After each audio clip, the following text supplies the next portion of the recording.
Chers amis marcheurs, nous saluons tous ensemble les marcheurs pour la vie et en particulier la nouvelle génération. La nouvelle génération qui ne veut pas qu'on joue avec la vie parce qu'elle tourne sa vie vers la vie. Nous saluons les marcheurs parce qu'à partir de mercredi peut-être, à partir du vote de la loi scélérate, liberticide sur le délit d'entrave, alors les marcheurs seront peut-être, nous serons peut-être, nous sommes tous déjà des délinquants.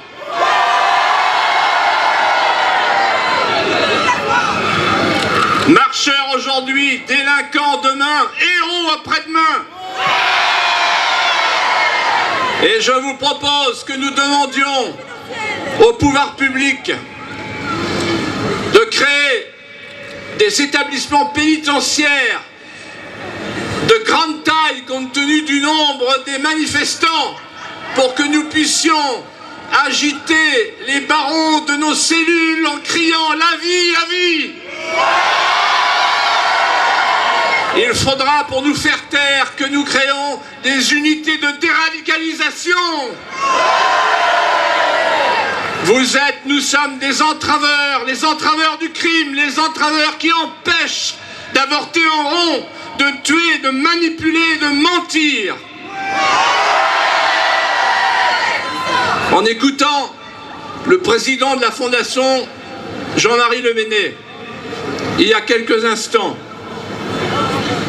je pensais au professeur Jérôme Lejeune, quelques jours avant sa mort.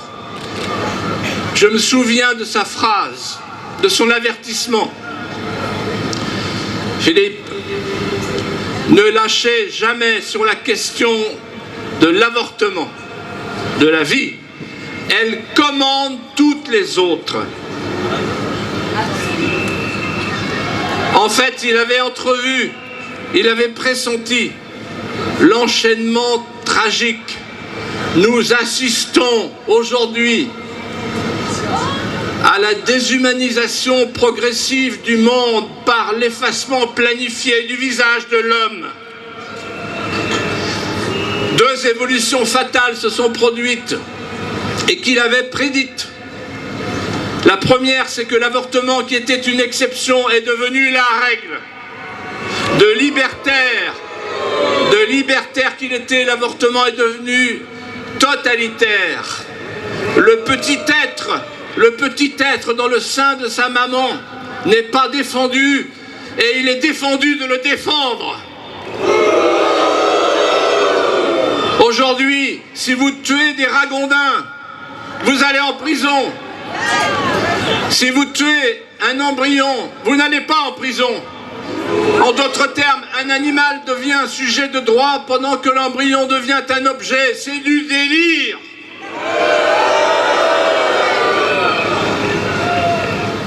L'avortement est devenu, comme l'avait dit le professeur Lejeune, le passeport de toutes les transgressions.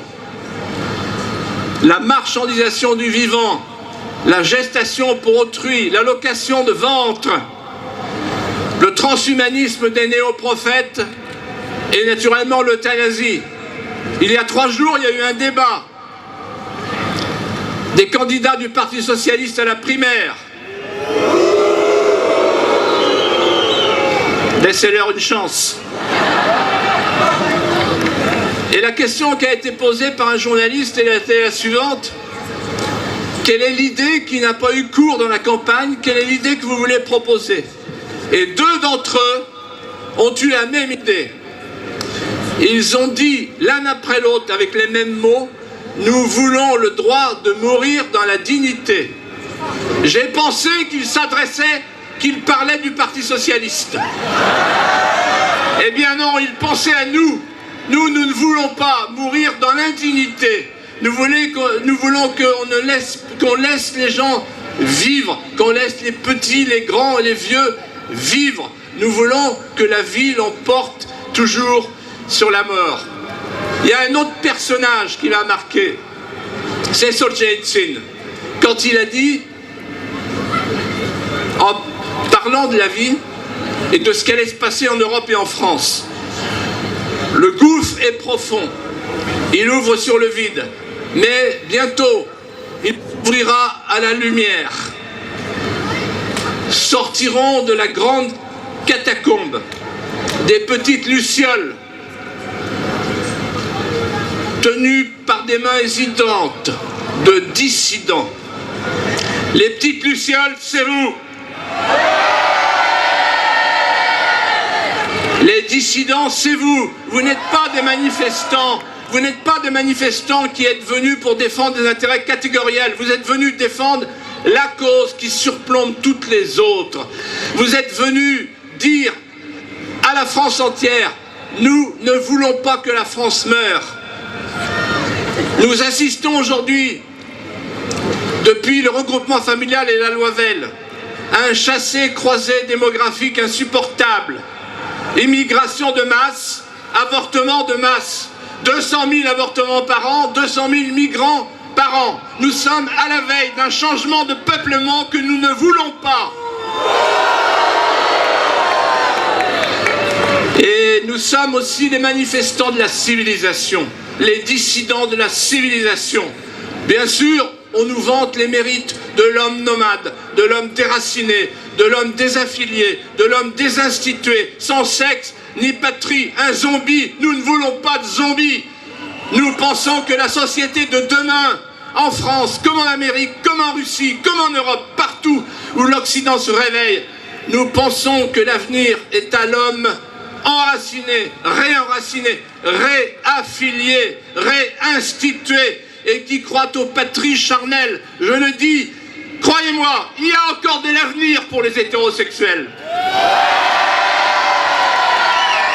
Alors, nous nous tournons vers les candidats de l'élection présidentielle et nous leur disons ceci simplement. Soyez courageux, soyez cohérents, ne soyez pas des hypocrites et des menteurs pour venir chercher nos voix. Ne dites pas, par exemple, je suis contre l'avortement privé, mais en public, je suis pour. Ça, c'est pas possible. On ne peut pas plonger la main dans le bénitier en criant c'est un crime et ensuite plonger la main dans l'urne en disant c'est un droit. Et donc, nous demandons, avec la Marche pour la vie, que soit retirée dès mercredi prochain cette loi scélérate sur le délit d'entrave. Nous demandons, à l'heure où tout le monde veut faire des économies sur la sécurité sociale, nous demandons que le remboursement intégral de l'avortement n'ait plus cours en France. C'est une honte. Nous demandons qu'on revienne sur la loi sur le mariage homosexuel. Et j'ajoute à titre personnel, il faut qu'un jour dans la Constitution, il y ait une expression qui garantisse la vie, le droit à la vie dans la Constitution de la France. Oui, l'avortement est un crime, il faudra qu'un jour, et le plus tôt sera le mieux, on revienne sur la loi Veil qui est un échec. Chers amis, vous le savez, nous le savons, et c'est la raison pour laquelle nous sommes si nombreux cet après-midi à Paris. Un pays qui tue ses enfants perd son âme. Un pays qui sauve ses enfants sauve son âme. Vive l'âme de la France!